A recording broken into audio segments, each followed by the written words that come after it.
नमस्कार। रचयिता के इस मंच पर मैं आप सभी का हार्दिक स्वागत और अभिनंदन करती हूँ। जैसा कि हम सभी जानते हैं कि आज हमारे साथ प्रोफेसर जितेंद्र श्रीवास्तव, जो कि प्रख्यात कवि, आलोचक व संपादक हैं, हमसे जुड़े हुए हैं। सर, मैं आपका हार्दिक स्वागत और अभिनंदन करती हूँ। अब मैं सर का एक संक्षिप्त परिचय आप सभी के सामने रखना चाहूंगी। प्रख्यात कवि जितेंद्र श्रीवास्तव के समूचे रचना कर्म में मनुष्यता के प्रति गहन आस्था अंतर्निहित है। मनुष्य और समाज के सरोकार यहाँ बहुआयामी संदर्भों में अभिव्यक्त है। जीवन जगत से जुड़े तमाम विषयों पर रची गई कविताएं गहन विश्लेषण और सूक्ष्म अवलोकन की मांग करती हैं। 90 के बाद की हिंदी कविता के अनिवार्य कवि जितेंद्र श्रीवास्तव 25 वर्षों से भी अधिक समय से हिंदी काव्य जगत को समृद्ध और सशक्त करते आ रहे हैं। संकट के इस दौर में जहाँ कविता और मनुष्य दोनों का अस्तित्व संकट में दिख रहा है, वहां ये कवि संवेदना के ठोस धरातल को पकड़े हुए सहजता से हमारे समय के यथार्थ को परत दर परत खोलते हैं। इन्हें पढ़ना अपने समय से रूबरू होने जैसा है। समकालीन हिंदी कविता के महत्वपूर्ण कवि जितेंद्र श्रीवास्तव का कवि कर्म भारतीय एवं वैश्विक मानवीय सरोकारों को व्यापकता से उकेरता है। कवि जितेंद्र श्रीवास्तव की समूची काव्य यात्रा का अवलोकन करने पर हम ये पाते हैं कि इनके लिए हम कह सकते हैं कि ये काव्य मनुष्यता का संधान करते हैं। निश्चित तौर पर जितेंद्र श्रीवास्तव जी का कवि मानस और काव्य रचना प्रक्रिया अपने समकालीनों से अलग है। दरअसल जितेंद्र श्रीवास्तव अपने समय की समस्याओं से जूझने वाले एक जागरूक कवि हैं। विडंबना है कि मनुष्य के जीवन में मौजूद अनेक समस्याएं तो अब लगभग स्थायी हो चुकी हैं। समस्याओं के इसी स्थायित्व को कवि ने निरंतर चुनौती दी है। इसी क्रम में यह कहना भी जरूरी है कि जितेंद्र जी का काव्य भारतीयता और उसके मूलभूत सरोकारों की खोज का काव्य है। वह भारतीय नागरिकों के अधिकारों एवं अस्मिता की पहचान और मनुष्यता के संधान का काव्य है। यही विशेषता उनकी कविताओं के मूल्यांकन हेतु पाठकों, आलोचकों को विवश करती है। अब अगर हम बात करें सर की प्रकाशित पुस्तकों की, तो कविता संग्रह इन दिनों हालचाल, अनभय कथा, असुंदर सुंदर, बिल्कुल तुम्हारी तरह, कायांतरण, उनकी प्रकाशित आलोचना की जो पुस्तकें हैं वो भारतीय समाज, राष्ट्रवाद और प्रेमचंद, शब्दों में समग्र, आलोचना का मानुष मर्म, सर्जक का स्वप्न, विचारधारा, नए विमर्श और समकालीन कविता, उपन्यास की परिधि। उनके द्वारा संपादित पुस्तकों की बात करें तो प्रेमचंद स्त्री जीवन की कहानियां, प्रेमचंद स्त्री और दलित विषयक विचार, प्रेमचंद हिंदू मुस्लिम एकता संबंधी कहानियां और विचार, प्रेमचंद दलित जीवन की कहानियां, प्रेमचंद किसान जीवन की कहानियां, प्रेमचंद स्वाधीनता आंदोलन की कहानियां, कहानियां रिश्तों की, और साथ ही उनके उनके संपादकत्व में उम्मीद साहित्यिक पत्रिका भी सम्मिलित है। और यदि सर द्वारा प्राप्त पुरस्कारों और सम्मानों की बात करें तो कृति सम्मान, रामचंद्र शुक्ल पुरस्कार, भारत भूषण अग्रवाल स्मृति पुरस्कार, विजयदेव नारायण शाही पुरस्कार, डॉक्टर रामविलास शर्मा आलोचना सम्मान, भारतीय भाषा परिषद कोलकाता का युवा पुरस्कार, देवी शंकर अवस्थी सम्मान प्राप्त हो चुके हैं। सर अभी वर्तमान समय में, जैसा कि हम सभी जानते हैं कि आप वर्तमान समय में इग्नू के अंतर्राष्ट्रीय प्रभाग में निदेशक के पद पर कार्यरत हैं। सर, आपका इस मंच पर बहुत बहुत स्वागत है और अब मैं मंच में आगे के कार्यक्रम के लिए पीयूष को आमंत्रित करूँ। धन्यवाद स्नेहदीप। नमस्कार सर। लगभग 1.5 साल के बाद हम फिर से रचयिता के मंच पर सर को सुनने का अवसर प्राप्त किए हैं। यह हमारा सौभाग्य है कि पिछले साल हमने नवंबर में जब रचयिता की शुरुआत ही हुई थी तब सर के साथ हमने एक कार्यक्रम किया था, और उसके बाद सर की जो व्यस्तताएं हैं उसके बावजूद हमें कुछ समय मिल पाया है। इसमें हम उनकी कविताओं पर कुछ प्रश्न, कुछ उनसे ही कुछ कविताओं को सुन पाएंगे। तो उदय प्रकाश की एक कविता है, आदमी मरने के बाद कुछ नहीं सोचता, आदमी मरने के बाद कुछ नहीं बोलता, कुछ नहीं सोचने और कुछ नहीं बोलने पर आदमी मर जाता है। तो एक बहुत ही कम शब्दों में किस तरह से कविताओं को कह देने की जो कवियों में एक पता नहीं कि काल्पनिक शक्ति है या कैसी शक्ति है या जो उन्हें पहले से प्राप्त होती है, ऐसा लगता है। लेकिन यह एक अनवरत प्रक्रिया है जो धीरे धीरे धीरे धीरे घिसते घिसते वह अपने सोपान पर पहुंचती है। एक दोहा भी है कि रसरी आवत जाते सिल पर परत निशान। तो उसी तरीके से हम स्नेहदीप अभी बता रही थी कि लगभग 3 दशक से सर कविता की क्षेत्र में लगातार अपनी लेखनी चला रहे हैं। तो सबसे पहला प्रश्न हम सर से यही पूछना चाहेंगे कि कौन सी कविता सर आपकी प्रतिनिधि कविता आप अपने अनुसार से मानना चाहेंगे? और यह भी कि यह कहना बहुत कठिन है क्योंकि अब 3 दशक मतलब 30 साल 32 साल से जो कविताएं लिखी जा रही है और लगभग 400 कविताओं से भी ज्यादा लिखी जा चुकी है, उनमें से अपनी एक प्रतिनिधि कविता को चुनना जो है बेहद मुश्किल काम है। लेकिन फिर भी एक कविता जो बेहद दिल के करीब हो और किन रचना परिस्थिति में वो कविता लिखी गई है, ये हम जानना चाहेंगे सर। देखो, ऐसा है कि कविताएं तो कई प्रिय हैं और अलग अलग कारणों से प्रिय हैं पीयूष। लेकिन जिस एक कविता को मेरी प्रतिनिधि कविता के रूप में हिंदी जगत ने स्वीकार कर लिया, जो तमाम विश्वविद्यालयों के पाठ्यक्रम में है, जिसका कई भाषाओं में अनुवाद हुआ, वो सोन चिरई है, जो 1998 में प्रकाशित हुई थी पहल पत्रिका में। और मैंने लिखा था 1995 में, जब मैं जवाहरलाल नेहरू विश्वविद्यालय का विद्यार्थी था। ये कविता मूल रूप से एक सोहर पर केंद्रित है, कह सकते हो। उसी की प्रेरणा से ये कविता लिखी गई थी। और वो सोहर है, भोजपुरी इलाके में गाया जाता है, अन्य इलाकों में भी गाया जाता होगा, शब्द बदल जाते होंगे। सासू मोरी कहेली मझनिया ननद ब्रजबासिन हो, मैया जिनके में बारी बियाही उहे घर निकारे हो। तो ये बचपन से मैं सोहर सुनता था और ये दिमाग में चीज चलती रहती थी। और इसके भीतर जो पूरी कथा है, इस गीत के भीतर वो कथा सुनता रहता था, तो कहीं ना कहीं वो मुझे उद्वेलित करती रहती थी बातें। वो जो पूरा शोषण का तंत्र है, जो उसकी अवैज्ञानिकता है, माँ बनने का जो विज्ञान है, उसकी जो समझ मेरे ख्याल से नहीं थी, या जिस पर पर्दा डाला गया सदियों सदियों से, उस मूल विषय को लेकर मैंने वो कविता लिखी। एक तरह से जो मेल इम्पोटेंसी है, पुरुष के पिता न बन पाने की क्षमता है और उसका सारा आरोप स्त्री पर लगा दिया जाता है, उसको लेकर ये कविता लिखी। लंबी कविता है वो, लेकिन उसे अपार लोकप्रियता मिली। उसे लोग मेरे सिग्नेचर पोएम की तरह देखते हैं, मेरी पहचान से जुड़ी कविता है और मुझे भी प्रिय है वो कविता, इसमें कोई दो राय नहीं थी। लेकिन उसके अलावा अगर मुझे पूछोगे तो गुर्रा नदी मुझे बहुत प्रिय है।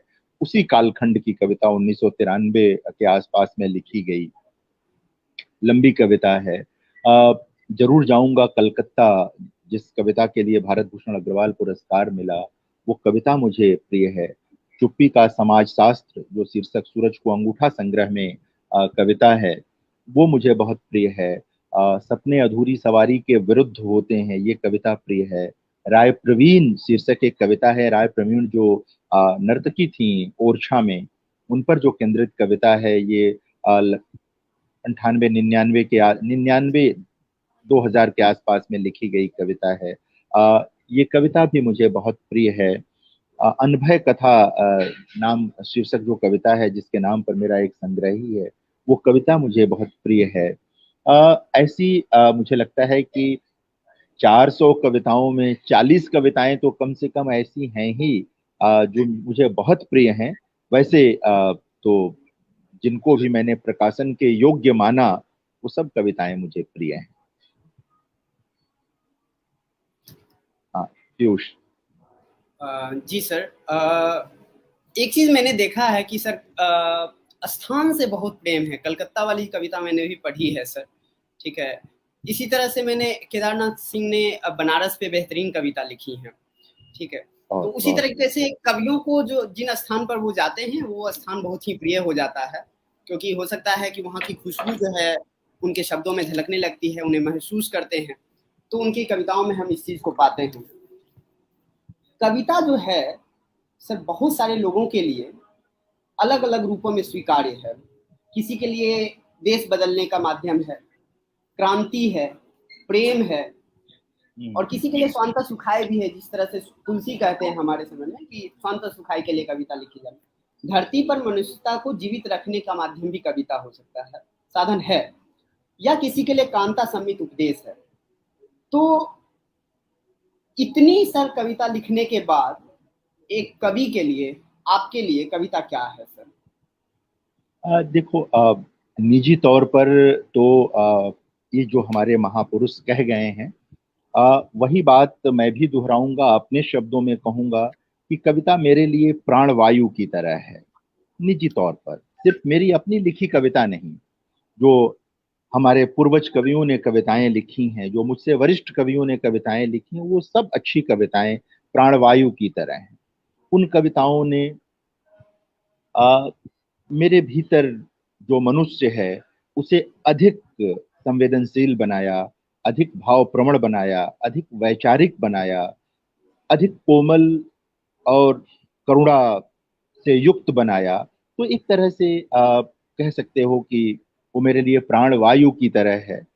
शायद सबके साथ होता है, हर व्यक्ति अपने लिए कोई न कोई प्राणवायु चुनता है। सबके अपने एक ढंग है जीने का, अपने ढंग से लोग जीवन व्यतीत करते हैं। तो मुझे जो मन मिला, जो बुद्धि मिली, जो विवेक मिला, वो कविता की ओर झुका हुआ मिला, साहित्य की ओर झुका हुआ मिला। और निश्चित तौर पर अगर साहित्य नहीं मिलता, कविताएं नहीं मिलती, तो शायद मेरे लिए ये जीवन असंभव होता, मुश्किल होता मेरे लिए। बिल्कुल सही बात है सर। कविता जो है हमारे लिए प्राणवायु है। कविता ही जो है हमें हमेशा जीवित रखती है, और मनुष्य होने का पाठ भी जो है हमारे लिए कविता ही सीखती है। लेकिन फिर एक घूम फिर करके मैं एक जगह पे अटक जाता हूँ कि सर आप आलोचक भी हैं और आपने प्रेमचंद पे बेहतरीन काम किया है। अगर हम अभी वर्तमान में प्रेमचंद पर बात करने जाएं तो अगर तमाम लोगों में अगर हम देखें तो कुछ गिने चुने लोग हैं जो बेहतरीन काम किए हैं। उसमें मैं हमेशा जितेंद्र श्रीवास्तव का नाम लेना उचित समझता हूँ। प्रेमचंद पे जितनी भी किताबों का मैंने देखा है उसमें जितेंद्र श्रीवास्तव का नाम मैंने ऊपर ही रखा है। लेकिन फिर प्रेमचंद तो मूलतः कहानीकार हैं, कथाकार हैं, उपन्यासकार हैं, उसके रूप में ही जाने जाते हैं, और उन पर आपका बेहतरीन काम भी। फिर आपकी रुचि जो है कविता की तरफ कैसे, क्योंकि आप एक तरफ बेहतरीन साहित्य जो है प्रेमचंद पे लिख रहे हैं, तो फिर कविता के प्रति इतनी समग्र रूप में सर रुचि कैसे हुई है? पता नहीं पीयूष, आपने पढ़ा है कि नहीं, मुक्तिबोध का एक लेख है कि मेरी माँ ने मुझे प्रेमचंद का भक्त बनाया। देखिए क्या होता है कि विधागत अंतर उतना महत्वपूर्ण नहीं होता है। जरूरी नहीं है कि जो कविता लिखता है वो सिर्फ कविता ही पढ़े। वो नाटक का भी उतने ही मतलब कह सकते हैं शौकीन हो सकता है। नाटक भी उसके हृदय के, बुद्धि के उतना ही करीब हो सकता है। साहित्य की कोई भी विधा, तो प्रेमचंद तो एक अनिवार्य घटक है। मतलब कह सकते हैं कि हिंदी साहित्य का प्रेमचंद के बिना कोई बात हो नहीं सकती। और हम सब ने जो एक तरह से साहित्यिक चेतना अर्जित की, उसमें प्रेमचंद का योगदान बहुत बड़ा है। जब मैं हम सब कह रहा हूं तो मैं प्रेमचंद के बाद की कई पीढ़ियों को उसमें शामिल कर रहा हूं। ऐसे आपको बहुत थोड़े से लोग मिलेंगे जो ये कहेंगे कि प्रेमचंद से उन्होंने कुछ नहीं सीखा या प्रेमचंद ने उनके जीवन में कोई प्रभाव नहीं डाला। प्रेमचंद की ओर जाने का एक बड़ा कारण यह भी था कि हम ये देखें कि साहित्यकार अपना दायित्व किस तरह समझता है। प्रेमचंद चाहते तो बहुत, उनके पास वो कला थी कि ऐसी कहानियां लिख सकते थे, ऐसे उपन्यास लिख सकते थे जिनसे उनको बहुत सारी प्रशंसा मिलती। उनको राजनीति की तरफ जाने की जरूरत नहीं थी। उन्हें वंचित समुदायों के बारे में कहानियां न लिख करके भी वो रह सकते थे। वो सांप्रदायिकता या जो तमाम मसले थे उनसे बचकर भी लिख करके अपनी कला के माध्यम से एक बड़ा व्यक्तित्व बना सकते थे। लेकिन प्रेमचंद को लगा कि जिस भारत का स्वप्न वो देख रहे थे, एक ऐसा देश जहां किसी प्रकार की वंचना न हो, किसी प्रकार का शोषण न हो, बराबरी का बोध हो, और सचमुच का वह संप्रभु राष्ट्र हो जो कि हम संविधान अब हैं हम लोग, ऐसा राष्ट्र है। इसलिए प्रेमचंद ने उन सब जगहों पर एक तरह से उंगली रखी जहां जहां घाव था, चाहे वो सामाजिक कुप्रथाएं हों, अंधविश्वास हो, राजनीतिक गुलामी हो, सामाजिक गुलामी हो, सांस्कृतिक जो तमाम प्रश्न थे जिनसे समाज में विभेद पैदा हो रहा था, उन सबको सामने लेकर प्रेमचंद एक तरह से एक ऐसे मुकम्मल सर्जक हैं। अगर आप उनके पास जाएं तो आपको अपने आप यह बोध हो जाता है कि एक साहित्यिक होने का दायित्व क्या है। उनका अकेला निबंध जो साहित्य का उद्देश्य नाम से पढ़ा और पढ़ाया जाता है, 1936 में लखनऊ में जो अधिवेशन हुआ था प्रगतिशील लेखक संघ का, उसमें उन्होंने जो बातें कही थी उन्हें तो मंत्र की तरह याद करने की जरूरत होती है किसी भी रचनाकार को, किसी भी लेखक को। तो प्रेमचंद के बिना तो मतलब कह सकते हैं कि कभी भी नहीं बना जा सकता था। और आपको मैं बताऊं कि प्रेमचंद के अनन्य प्रशंसकों में थे फिराक गोरखपुरी। फिराक गोरखपुरी जो शायर रहे, और जब वो बिल्कुल युवा थे गोरखपुर में, जब प्रेमचंद गोरखपुर में नौकरी कर रहे थे और फिराक साहब युवा थे बिल्कुल, तो वो मिलते थे। और फिराक साहब के जो पिता थे मुंशी गोरख प्रसाद इबरत, जो गोरखपुर के बड़े वकील थे और बहुत अच्छी शायरी करते थे, उनके ऊपर प्रेमचंद का एक निबंध है गोरख प्रसाद इबरत पर।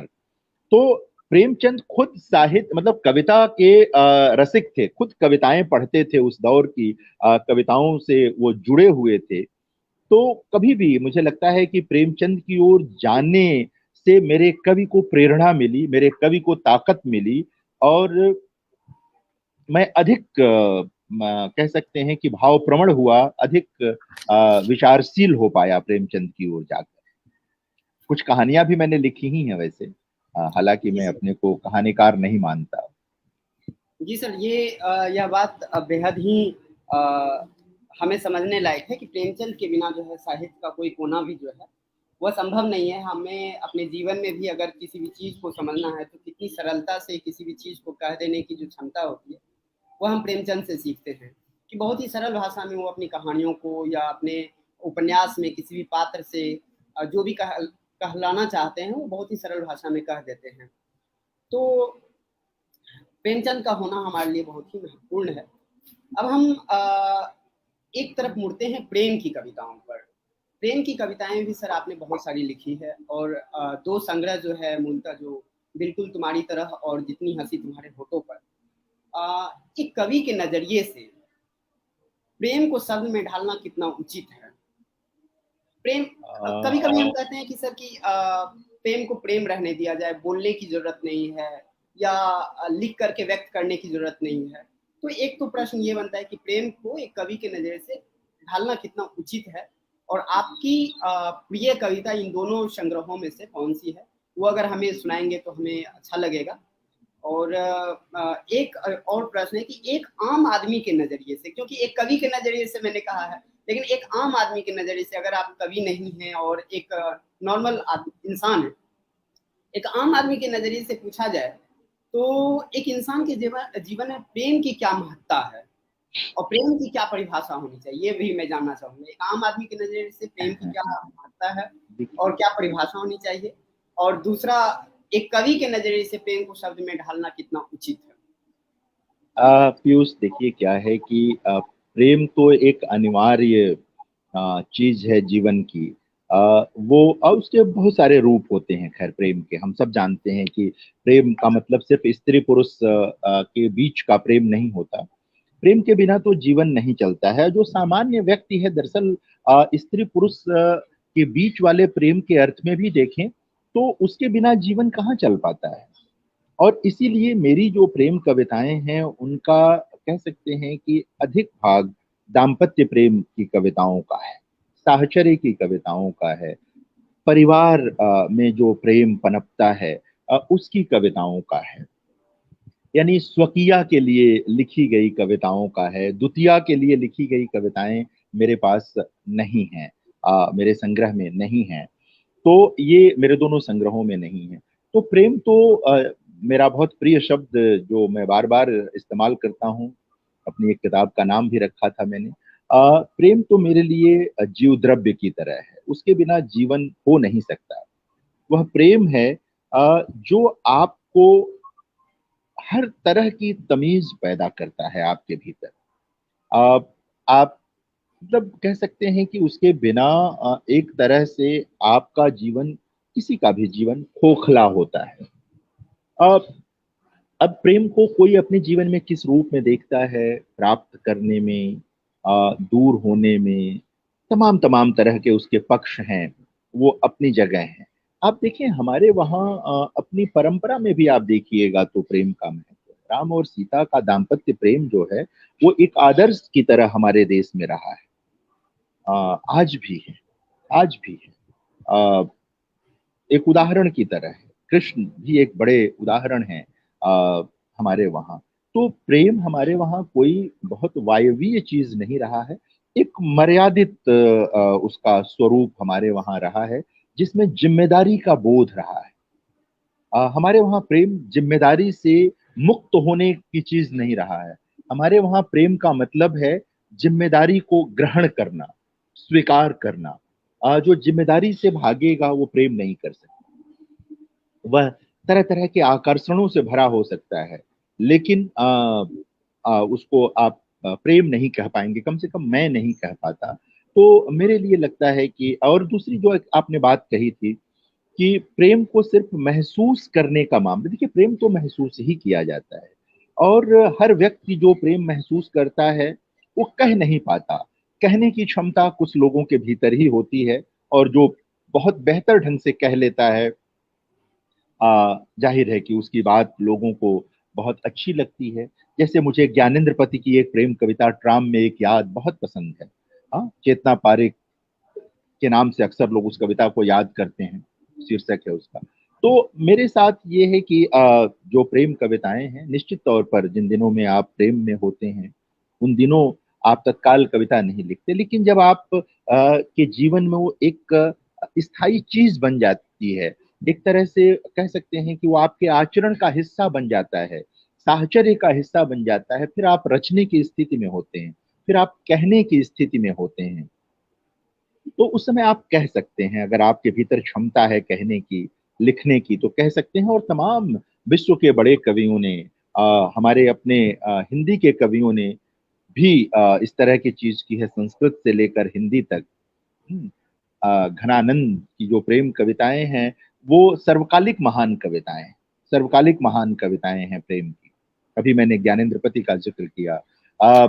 केदारनाथ अग्रवाल की जो दाम्पत्य प्रेम की कविताएं हैं, नागार्जुन के वहाँ जो दाम्पत्य, केदारनाथ सिंह के वहाँ कुछ बहुत अच्छी कविताएं हैं, भवानी प्रसाद मिश्र के वहाँ कुछ बहुत अच्छी प्रेम कविताएं, बहुत सारे लोगों के वहाँ हैं। अशोक वाजपेयी का एक पूरा संग्रह है प्रेम कविताओं का। शमशेर बहादुर सिंह के वहाँ आपको बहुत बहुत बहुत ही अच्छी प्रेम कविताएं मिलेंगी। तो हमारे वहाँ एक दीर्घ परंपरा है प्रेम कविताओं की।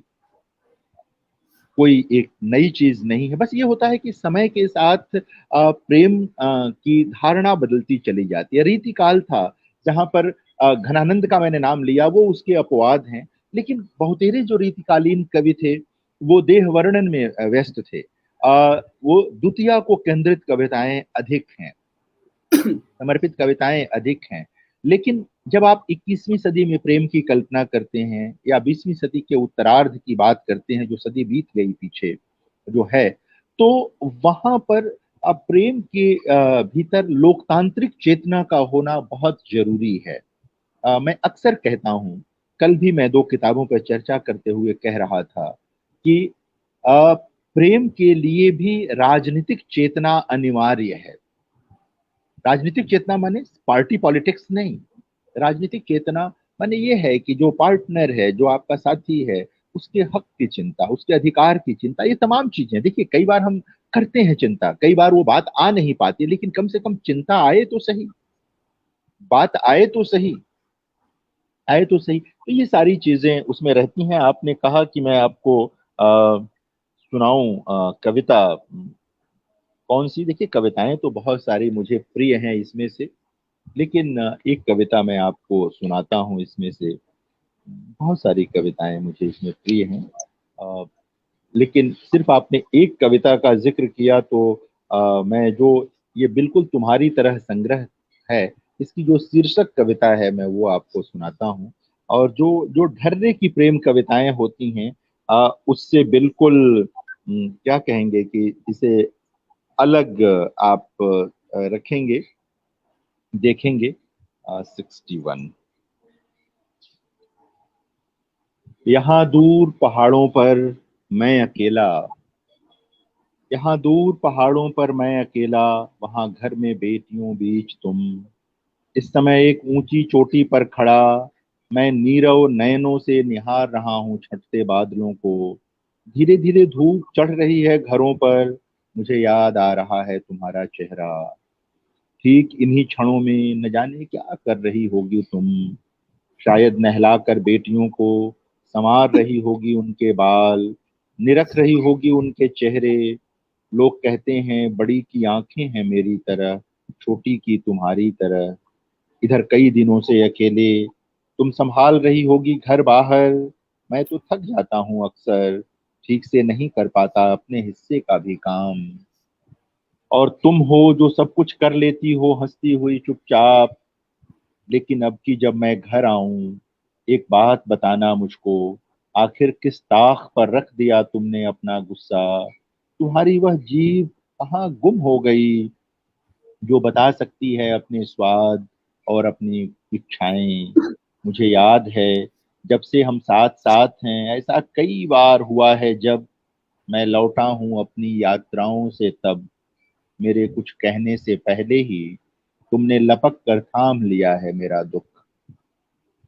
मैं अच्छी तरह जानता हूं तुम पहचानती हो मेरे सुख का रंग, उसकी भाषा। पर संग साथ के इतने वर्षों बाद भी ठीक यही बात मैं नहीं कह पाऊंगा अपनी।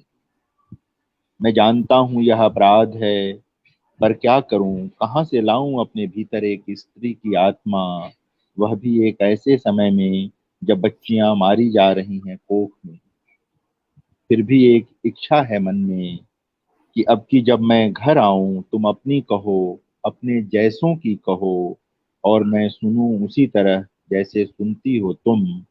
वैसे सच सच बताना, क्या तुम्हें लगता है मैं सब कुछ सुन पाऊंगा बिल्कुल तुम्हारी तरह? तो ये एक कविता जो आपने आ, आग्रह किया कि मैं सुनाऊं, तो ये कविता थी। आ, दरअसल प्रेम कविताओं का मैंने कहा ना कि स्वरूप बदल जाता है कई बार, वो वैसे ही नहीं रह जाती। और भी कई प्रेम कविताएं हैं जो आ, अलग ढंग से अपील करती हैं, लेकिन मुझे लगा कि ये कविता आज इस मंच पर मुझे सुनानी चाहिए। बहुत सुंदर कविता है सर। आ, आपकी एक पुस्तक सर कमलेश जी और सुचिता जी ने संकलित की थी, बेटियां नाम से। बेटी केंद्रित कविताएं जितने आपने लिखी है सर, उतनी किसी ने नहीं लिखी है, ऐसा हमारा मानना है। और खास करके माता पर, पिता पर, पत्नी पर भी एक पूरी की पूरी पूरा का पूरा संग्रह ही है। तो कुल मिलाकर के कहें तो पारिवारिक संबंधों पर आपने बेहतरीन कविताएं लिखी हैं। तो उस पे पिता पर एक कविता है सर आपकी, मानुष राग, वह भी हम सुनना चाहेंगे। और अगर आप पिता पर, बेटियां पर भी कोई कविता आप हमें सुनाना चाहें तो जरूर जरूर जरूर जरूर जरूर जरूर, निश्चित तौर पर मैं सुनाता हूँ आपको। जी सर। जी सर। एक मिनट बस। मानुस राग कहा ना आपने? जी जी, सर। मैं सुनाता हूँ। मानुस राग। धन्यवाद पिता कि आपने चलना सिखाया, धन्यवाद पिता कि आपने चलना सिखाया, अक्षरों शब्दों और चेहरों को पढ़ना सिखाया। धन्यवाद पिता कि आपने मेड़ पर बैठना ही नहीं, खेत में उतरना भी सिखाया। धन्यवाद पिता कि आपने मेड़ पर बैठना ही नहीं, खेत में उतरना भी सिखाया। बड़े होकर बड़े बड़े ओहदों पर पहुंचने वालों की कहानियां ही नहीं सुनाई, छोटे छोटे कामों का बड़ा महत्व बताया। सिर्फ काम कराना नहीं, काम करना भी सिखाया। सिर्फ काम कराना नहीं, काम करना भी सिखाया। धन्यवाद पिता कि आपने मानुष राग सिखाया। बहुत बहुत धन्यवाद, यह जानते हुए भी कि पिता और पुत्र के बीच कोई अर्थ नहीं धन्यवाद का। धन्यवाद कि आपने कृतज्ञ होना और धन्यवाद करना सिखाया। धन्यवाद कि आपने कृतज्ञ होना और धन्यवाद करना सिखाया। धन्यवाद पिता, रोम रोम से धन्यवाद कि आपने लेना ही नहीं ऋण होना भी सिखाया। धन्यवाद, धन्यवाद पिता। तो ये कविता थी। आपने कहा है कि एक कविता आपको सुनाता हूँ, छोटी सी, जरूर बेटियों सर। को लेकर के। बेटियों को जरूर। लेकर जो आपने कहा, तो मैं आपको सुनाता हूँ। 1 मिनट, 1:75 पे है। बहुत सारी कविताएं हैं बेटियों को लेकर के, तो लेकिन एक कविता कभी जो हमने, बेटियां। यह दिसंबर की पहली तारीख की ढल रही शाम है, धूप चुपके से ठहर गई है नीम की पत्तियों पर। यह दिसंबर की पहली तारीख की ढल रही शाम है, धूप चुपके से ठहर गई है नीम की पत्तियों पर। इस समय मन में उजास है, उसमें टपकता है शहद की तरह बेटियों का स्वर। बेटियां होती ही शहद हैं जो मिटा देती हैं आत्मा की सारी कड़वाहट। अभी कुछ पल बाद धूप सरक जाएगी आंचल की तरह पत्तियों से। पत्तियां अनंत काल तक नहीं रोक सकती धूप को, पर बेटियां नरम धूप की तरह बनी रहती हैं सदा पिता के संसार। पर बेटियां नरम धूप की तरह बनी रहती हैं सदा पिता के संसार में। जितनी हंसी होती है बेटियों के अधर पर, उतनी उजास होती है पिता के जीवन में। जो न हंसे बेटियां तो अंधेरे में खो जाते हैं पिता। जो न हंसे बेटियां तो अंधेरे में खो जाते हैं पिता। ये एक बेटी केंद्रित बहुत कविता बेहतरीन जो है। कविता है सर। इस तरह की कविता मुझे लगता है कि एक कवि से ज्यादा एक बेटी का बाप ही लिख सकता है, जो महसूस कर सकता है अपनी बेटियों को और जो उनके साथ में जीता है। आज की कविताओं से आप कितना संतुष्ट हैं, जो आज नहीं, बहुत बहुत बहुत अच्छी कविताएं लिखी जा रही हैं पीयूष। बहुत सारे प्रतिभाशाली लोग, नए कवि जिनको कहेंगे, वो लोग आए हैं और बहुत अच्छी कविताएं लिख रहे हैं, और निश्चित तौर पर वो कविता को आगे ले जा रहे हैं। हर नई पीढ़ी यही करती है, पिछली पीढ़ी से कुछ सीखती है, कुछ उससे नाराजगी व्यक्त करती है, कुछ तोड़ फोड़ करती है, फिर आगे बढ़ती है। परंपरा और नए में ये संघर्ष भी चलता है और ये अंतर संबंध भी बना रहता है, और इसी कारण कुछ नया हो पाता है, कुछ नई चीजें घटित हो पाती हैं। तो बहुत अच्छी कविताएं लिखी जा रही हैं हिंदी में, और नए ढंग से लिखी जा रही हैं, लोग प्रयोग कर रहे हैं। अच्छा ये भी लगता है। और जो सरोकार हैं, वो अब भी लोगों के पास बचे हुए हैं। अब भी जो तमाम कवि हिंदी के हैं, उनमें अधिक संख्या उन लोगों की है जो लोग कविता को कला तो मानते हैं, लेकिन यह मानते हैं कि यह कला जीवन से अलग नहीं है, यह जीवन का हिस्सा है। तो कला और जीवन का जो अंतर संबंध है, वो उसको बनाए रख कर लिख रहे हैं। ये बड़ी बात है। तो युवा कवियों की जो कविताएं हैं सर, उससे कितनी उम्मीद की जा सकती है? बहुत क्योंकि ज्यादा, बहुत ज्यादा, बहुत ज्यादा। क्योंकि असल में क्या है कि हमें सही कहा आपने कि हमें रिजिड बन करके नहीं रहना है। पूर्वाग्रह जो शिकार हो जाते हैं कि इस तरह की कविताएं लिख रहे थे, तो आज की जो कविताएं हैं जो घेरों को तोड़ रही हैं, नए प्रयोग कर रहे हैं, तो ऐसा हम लोग मानने लगते हैं कि ये कविताएं नहीं है, हो सकता है ये गद्य है या कुछ भी। लेकिन अगर लिखा जा रहा है वो घेरों को तोड़ रहे हैं, तो ऐसा भी तो है कि वो नए प्रयोग कर रहे हैं और नई कविताएं आ रही हैं। तो उनसे हमें कितनी उम्मीद है कि वो कविताओं को कितना आगे बढ़ाएंगे? दो बातें मैं बराबर कहता हूँ कि प्रयोग जो है सिर्फ प्रयोग के लिए नहीं होना चाहिए, प्रयोग की कोई जमीन होनी चाहिए, पहली बात। दूसरी बात यह है कि कविता आप गद्य में लिखें, हम सब लिखते हैं। कोई दिक्कत की बात नहीं है, लेकिन कविता का गद्य निबंध के गद्य से अलग होगा, कविता का गद्य कहानी के भी गद्य से अलग होगा। यह यह यह जो विभाजन है, इसकी समझ अगर किसी कवि के पास है तो फिर वो बेहतर ही लिखेगा या लिखेगी, ठीक है ना, वहां कहीं कोई दिक्कत नहीं आएगी। लेकिन जिसको ये समझ नहीं है कि निबंध का गद्य कैसा होना चाहिए, किसी राजनीतिक पंफलेट जो आता है उसका गद्य कैसा होना चाहिए और कविता का गद्य कैसा होना चाहिए, इसका अंतर नहीं मालूम है तो गड़बड़ी करेगा। देखिए, अगर आप पंफलेट के गद्य में कविता लिखेंगे तो फिर पंफलेट लिखिए, फिर पंफलेट लिखिए। कविता, मैंने जैसा कहा कि कविता एक कला का अनुशासन है, इसका विस्मरण आपको नहीं करना है, लेकिन वह सिर्फ कला नहीं है, वह जीवन से जुड़ी चीज है, इसको भी याद रखना जरूरी। इन दोनों को साथ लेकर आप प्रयोग करें तो बहुत अच्छी बात है। सिर्फ चमत्कार पैदा न करें जैसा रीतिकालीन कवियों ने किया। हाँ, देखिए, कबीर कबीर कोई चमत्कार नहीं करते हैं, लेकिन उनसे अधिक प्रभाव किसका है? तुलसीदास से किसी की सहमति और असहमति हो, लेकिन जो कविता का गहरा प्रभाव पड़ता है वो तो वो जो सहजता है उसी के नाते पड़ता है ना। मीरा का जो प्रभाव है, हमारे सभी भक्त कवियों का जो प्रभाव है, वो सहजता के नाते है, किसी चमत्कार प्रियता के नाते नहीं है। जबकि रीतिकाल के कवियों के साथ क्या हुआ, वह सिर्फ विश्वविद्यालयी पाठ्यक्रमों के कवि हैं, उन्हीं को लोग समझते और पढ़ते हैं।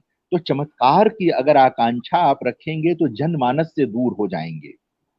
सहजता के साथ और अधिक लोगों तक पहुंचने के लिए जो प्रयोग कर सकते हैं, संप्रेषणीयता को बढ़ाने के लिए जो प्रयोग कर सकते हैं, अपने समय के संश्लिष्ट यथार्थ को अभिव्यक्त करने के लिए जो प्रयोग कर सकते हैं, वह करना चाहिए।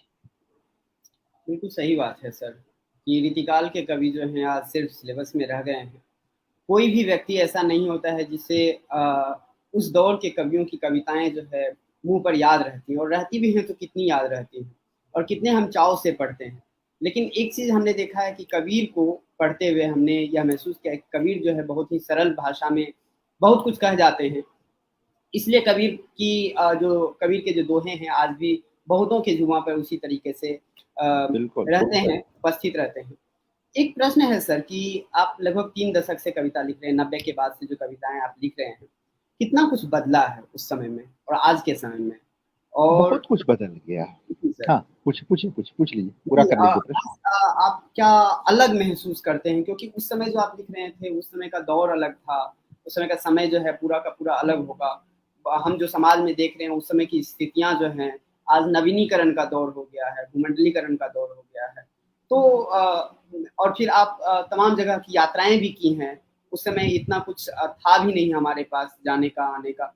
तो उस समय के दौर में और इस समय के दौर में लगभग 1990 और 2020 यानी 30 साल, इस बीच में कितना बदलाव आपने देखा है, कितना कुछ महसूस करते हैं, कितना परिवर्तन देखने को मिला है? बहुत कुछ बदल गया। देखिए क्या है, 2-3 बातें मैं कहूंगा। एक तो सुंदरता बदलाव में ही होती है, जो चीज ठहर जाती है वो सुंदर नहीं रहती। हाँ, नदी का जल बहता हुआ ही वो सुंदर होता है, पोखर कुछ दिन तक सुंदर लगता है, फिर उसके पानी पर काई और तमाम चीजें इस तरह जमने लगती हैं। तो बदलाव तो जीवन का और समाज का नियम भी है और उसकी सुंदरता को बनाए रखने के लिए जरूरी भी। अब देखना यह है कि बदलाव सकारात्मक हो रहे हैं या नकारात्मक हो रहे हैं। बदलाव जनोन्मुखी हो रहे हैं या ऐसे हो रहे हैं जो आपस में ही तरह तरह के मतभेद पैदा करने वाले हो रहे हैं, ये देखना जरूरी है। 90 के बाद का जो समय है वो पूरी दुनिया एक गांव में बदल गई, भूमंडलीकरण आया, उसी समय लिबरलाइजेशन का पूरा दौर भारत में आया। तो उस 90 के आसपास जो कवि आए, एक तरह से उदारीकरण का विरोध करते हुए वो आए। कुछ कवियों ने बाजार की प्रशंसा में भी कविता लिखी है, लेकिन सामान्यतः 90 के बाद जो कवि आए वो बाजार का विरोध करते हुए। लेकिन आप देखें कि धीरे धीरे यह हुआ कि जैसे ही पिछली शताब्दी बीतने को आई, नई शताब्दी आई, बाजार इस तरह से हमारे ड्राइंग रूम नहीं बेडरूम तक पहुंच गया अपने विज्ञापनों के माध्यम से, अपने तमाम स्रोतों से, कि अब उसको अलगाना बहुत मुश्किल हो गया। यानी कि एक तरह से पूंजीवादी जो दुष्चक्र है वह उसने इस पूरे कालखंड को अपने घेरे में ले लिया। ऐसे में कवियों और कलाकारों की मुश्किलें बढ़ती चली गईं। कल्पना, जो कि कविता का एक तरह से सबसे जरूरी तत्व है, प्राथमिक चीज है, इन विज्ञापनी दुनिया ने, पूंजीवाद ने सबसे अधिक प्रहार वहीं पर किया है कि कवि जो है वो कल्पना न, लोग अपनी सामान्य कल्पना भूल गए। बच्चे जो अपनी सामान्य कल्पना से चीजें किया करते थे वो टेलीविजन में देख करके खेलने लगे। वो मोबाइल पर जो तरह तरह के गेम्स आ गए उनको देखकर खेलने लगे।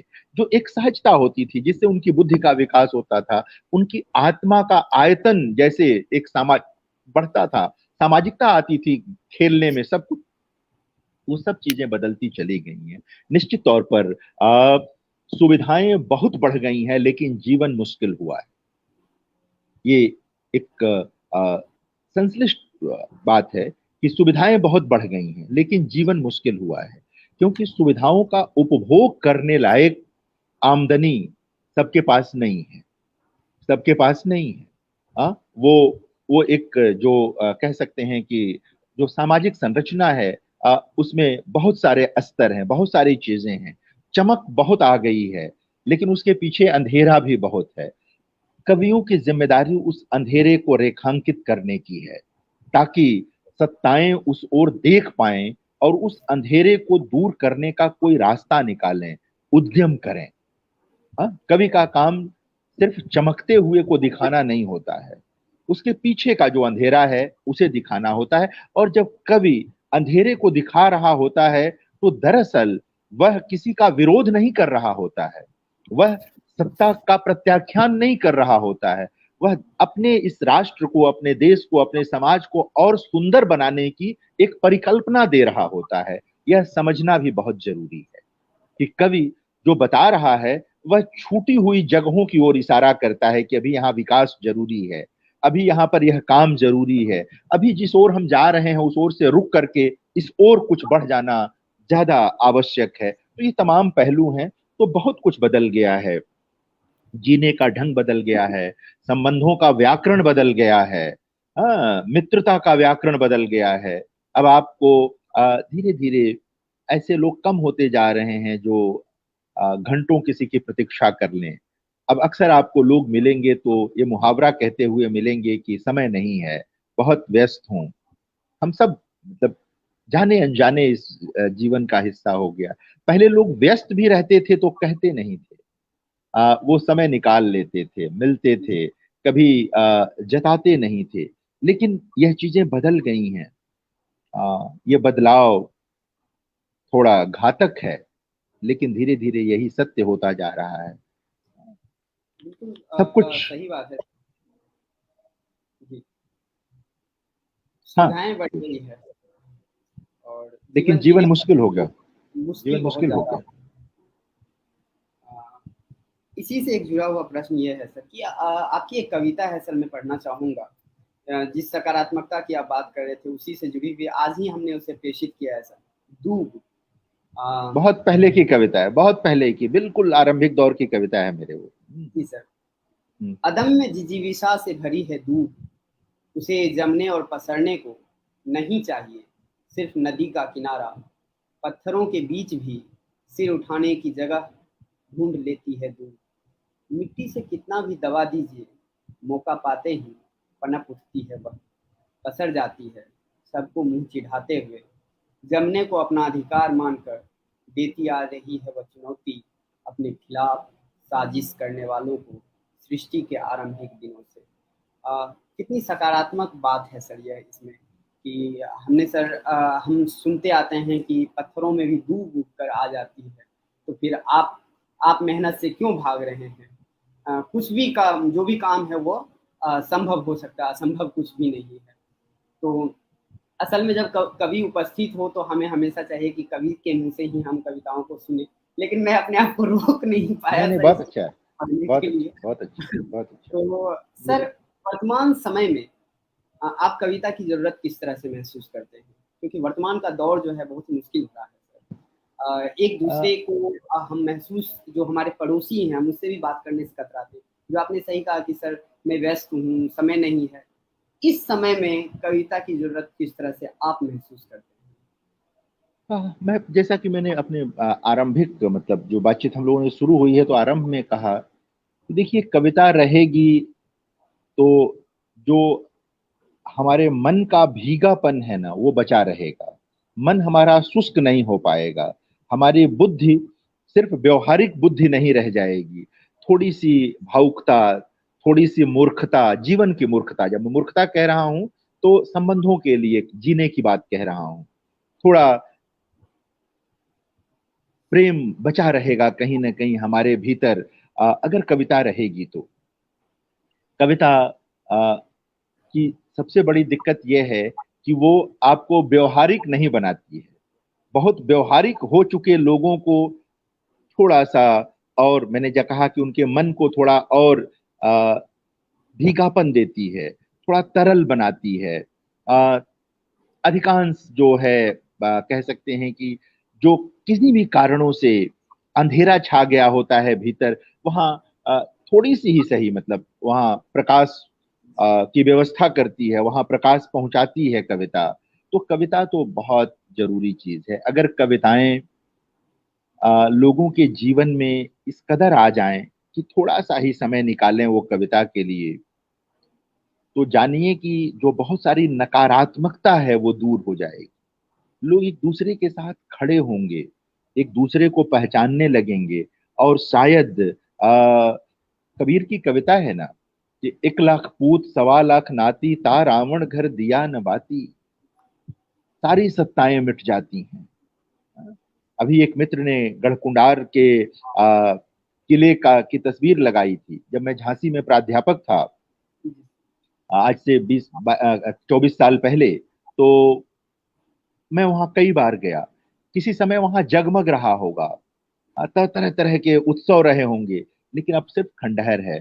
उन राजाओं की स्मृतियां भी बहुत कम कम हैं लोगों के पास। इतिहास में चले तो कोई भी सत्ता स्थायी नहीं होती, सब कुछ मिट जाता है, बचता है तो सिर्फ प्रेम बचता है।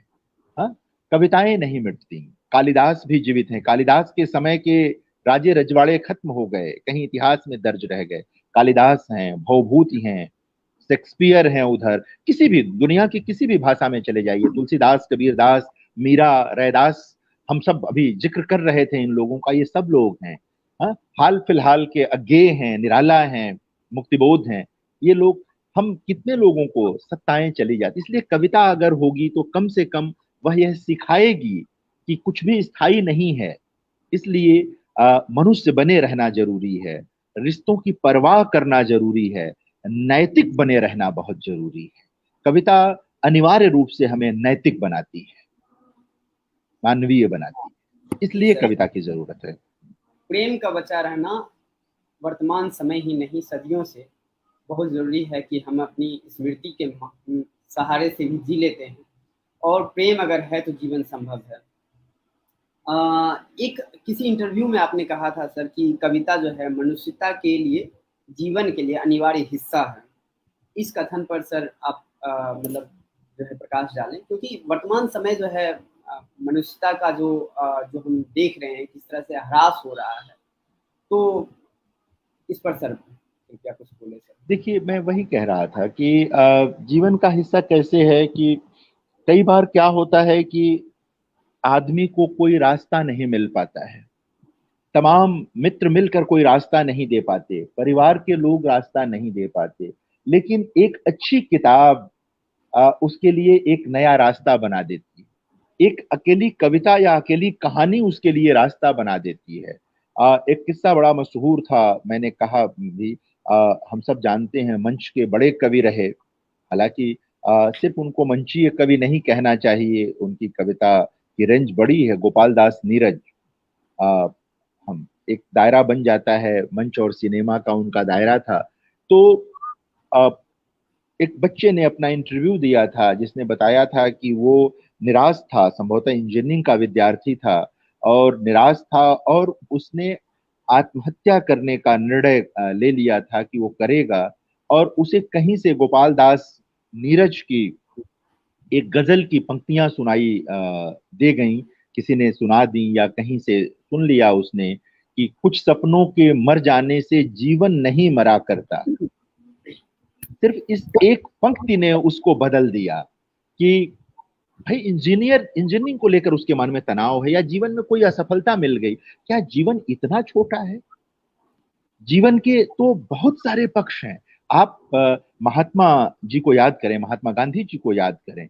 अगर उन्होंने अपने जीवन का उद्देश्य सिर्फ वकील बनना बनाया होता तो क्या होता, लेकिन उनका आरंभिक उद्देश्य था वकील बनना, लेकिन वकालत करते करते उनके जीवन का उद्देश्य बदल गया।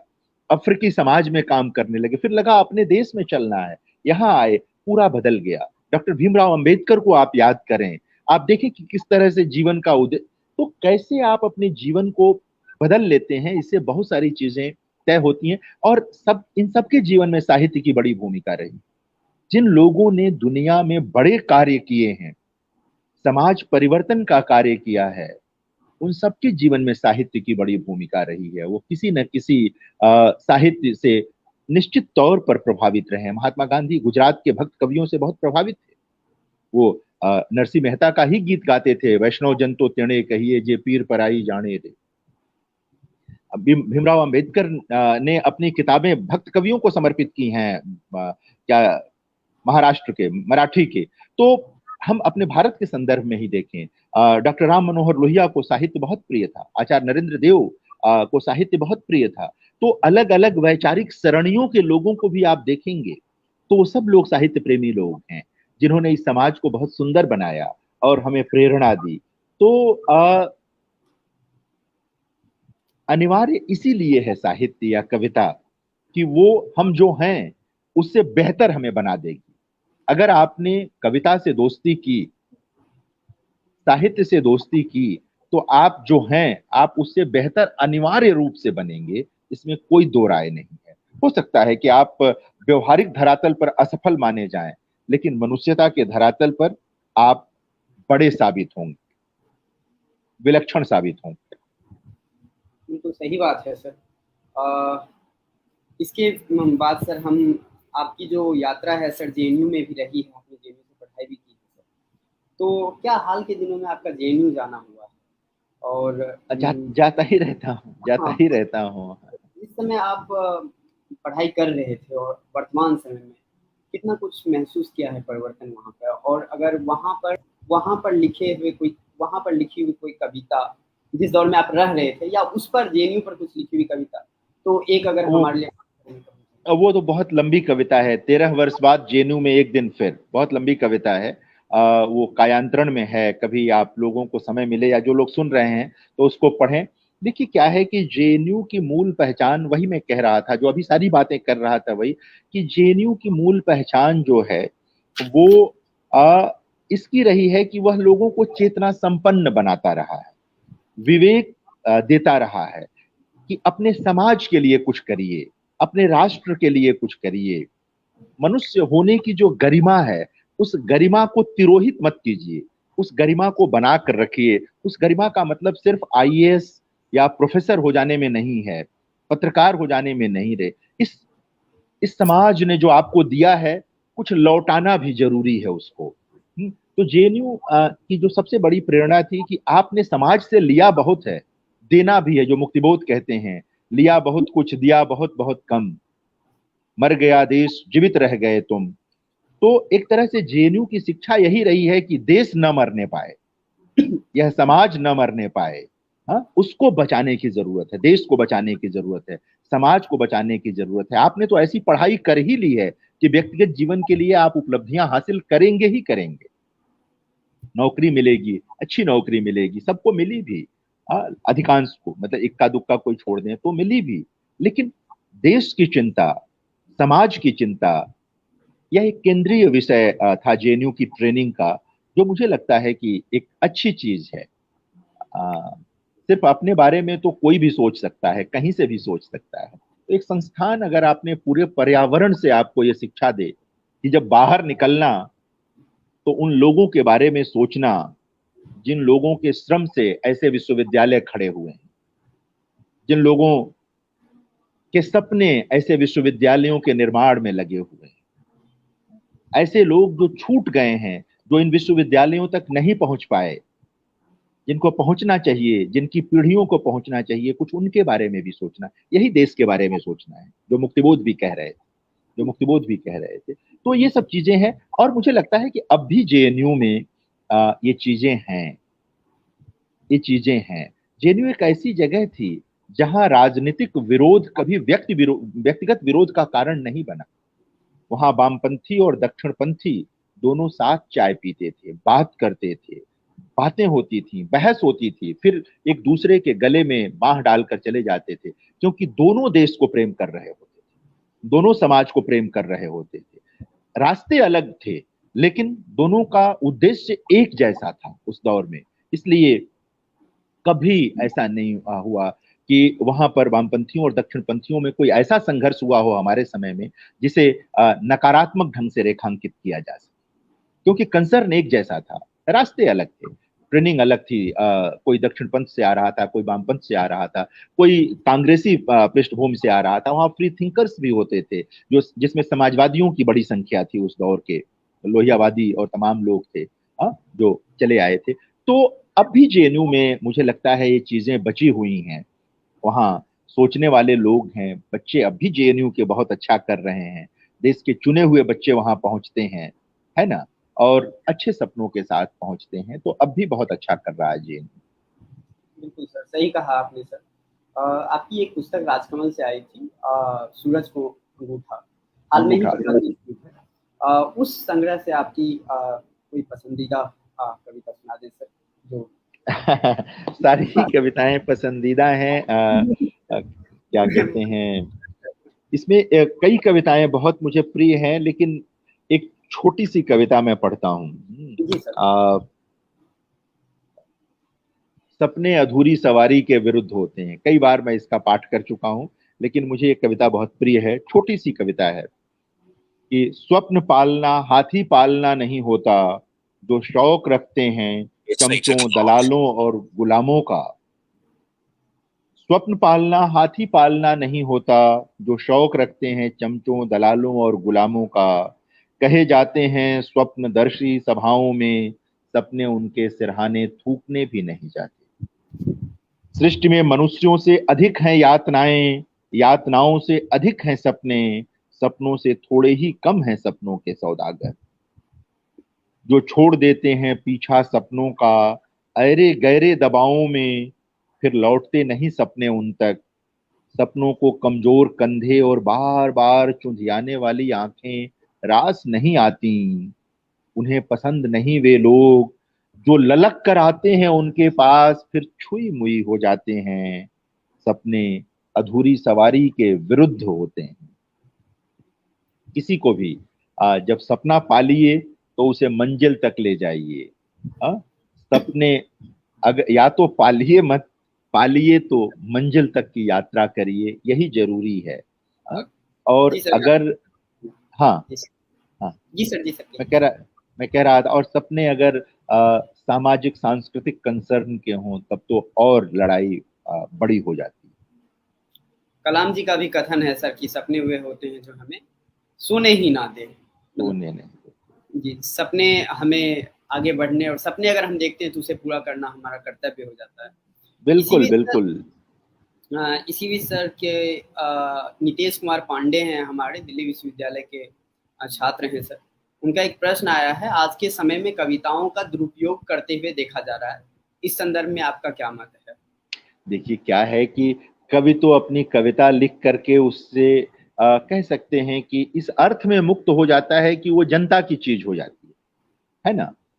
मेरी कविता छप गई, जैसे अभी आप दूब का पाठ कर रहे थे, पोस्टर बनाया आपने, तमाम मित्र ये काम करते रहते हैं। अब समाज में चूंकि बहुत तरह के लोग हैं, कोई हो सकता है कि कविता का दुरुपयोग भी कर ले। कवियों को सचेत रहना चाहिए कि ऐसी कविता मत लिखिए कि उसका दुरुपयोग हो। अपनी कविता में ऐसा स्पेस मत छोड़िए कि कोई उसका नकारात्मक इस्तेमाल कर ले। आप किसी भी श्रेष्ठ कवि की कविता का नकारात्मक इस्तेमाल नहीं कर सकते। इसका मतलब कि उस कवि की ट्रेनिंग में कहीं कोई दोष है, उस कवि की परिपक्वता में कहीं ना कहीं कमी है कि उसकी कविता का उपयोग के सदुपयोग के बदले कोई दुरुपयोग कर ले रहा है। ये कवि की सीमा है। कवि को अपनी कविता को ऐसा बनाना ही नहीं चाहिए कि उसका कोई दुरुपयोग कर पाए। हाँ, यह आवाज जो है नितेश तक पहुंच गई होगी।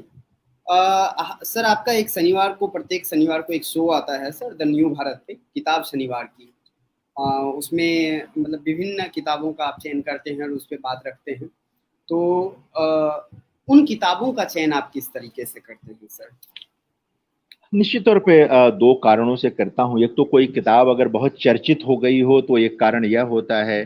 दूसरा कारण मेरी अपनी जो साहित्यिक रुचि है, वो एक बड़ा कारण है कि मेरी रुचि कैसी है। उस रुचि के कारण भी मैं चुनता हूं। तो और तीसरा कारण यह है कि मुझे कई बार लगता है कि कोई किताब पाठकों को जरूर पढ़नी चाहिए। कई कई तरह से, मतलब उस किताब को मुझे लगता है कि जरूरी चीज है, तो वो भी मैं चर्चा के बीच लेकर के आता हूँ।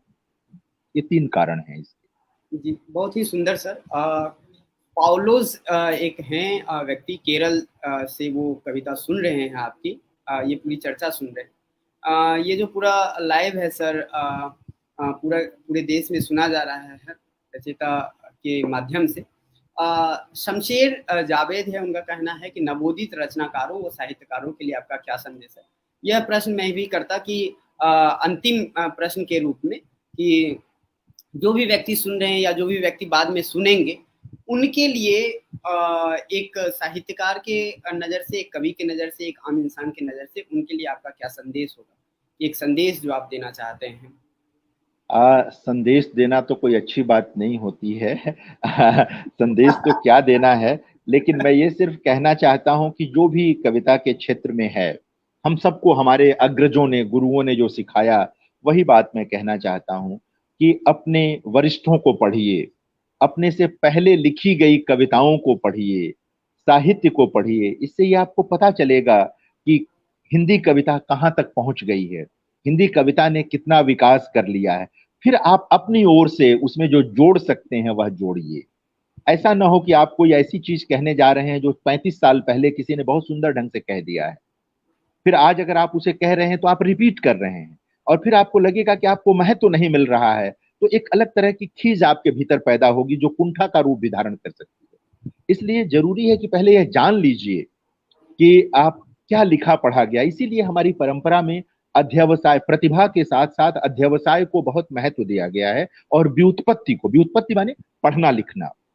जानिए कि देश दुनिया में क्या हो रहा है, यानी कि जिस विधा में आप काम कर रहे हैं वो विधा कहां तक पहुंच चुकी है यह जानिए, उसकी परंपरा में क्या है वह जानिए। तो परंपरा को भी पढ़िए और अपने समकालीनों को भी पढ़िए कि आपके समकालीन क्या कर रहे हैं। इससे निश्चित तौर पर आपको लाभ होगा, और आप जो लिखेंगे वह हिंदी कविता में या जिस भी भाषा में आप लिख रहे हैं उस भाषा में नया होगा, वह नया जोड़ेगा वह। बहुत बहुत धन्यवाद सर, हम पाठकों को। और कभी किसी से भयभीत नहीं होना चाहिए। किसी भी नए रचनाकार को, किसी भी पूर्वज कवि से, बड़े कवि से भयभीत नहीं होना चाहिए, उसे सीखना चाहिए, सीखना चाहिए। सर, यह आपकी ही पहुंच है कि लोग यहाँ पर नेपाल से भी इस कार्यक्रम को सुन रहे हैं। किसी ने मैसेज किया है कि नमस्कार, मैं नेपाल से सुन रहा हूँ। यह बहुत ही बेहतरीन बात है सर कि हमारे इस पूरी बातचीत को देश विदेशों में भी लोग सुन रहे हैं। तो इस कार्यक्रम को सर हम यहाँ पे समाप्त करते हैं पूरी सार्थक परिचर्चा के लिए, और इस कार्यक्रम धन्यवाद के लिए मैं स्नेहदीप को आमंत्रित करता हूँ। इस कार्यक्रम की अंतिम कड़ी में मैं ये कहना चाहूंगी कि सर, किसी भी कविता को कवि के मुख से सुनना हमारे लिए बहुत ही ज्यादा सुखद और आनंदित करने वाला अनुभव होता है। और मैं सर की उस बात से पूरी तरह जुड़ पाई कि सर ने कहा कि हर व्यक्ति अपने भावों और विचारों को अभिव्यक्त नहीं कर पाता या शब्दबद्ध नहीं कर पाता। वहां हमें जरूरत महसूस होती है कविता की। बहुत जरूरी है कविता का होना, ताकि जहां हम अपनी अभिव्यक्ति या अपने शब्दों को अभिव्यक्त ना कर पाए, वहां हम कविता का सहारा लें, उन्हें पढ़ें। और आज के समय में तो बहुत ज्यादा जरूरी है कविता को पढ़ना और सुनना, महसूस करना। और सबसे पहले मैं पीयूष का धन्यवाद करती हूँ, रचयिता के मंच का, कि उनके सवालों के माध्यम से ही हम सर के विचारों से लाभान्वित हो पाए। और साथ ही सर आपका बहुत बहुत धन्यवाद। आप हमारे मात्र एक आग्रह से हमसे जुड़े और इतने व्यस्त समय में भी आपने हमें वक्त दिया, इसके लिए आपका बहुत बहुत धन्यवाद। हमारे श्रोताओं का भी बहुत बहुत धन्यवाद, लगातार हमसे जुड़े हुए थे और उन्होंने हमसे इसमें जिज्ञासा भी अपनी जाहिर की, अपने प्रश्न पूछे। आप सभी का बहुत बहुत धन्यवाद। इसी तरह आगे इसी कार्यक्रम से हमसे जुड़ते रहें। बहुत बहुत धन्यवाद। आप सबका भी धन्यवाद, बहुत बहुत धन्यवाद जी, बहुत बहुत धन्यवाद।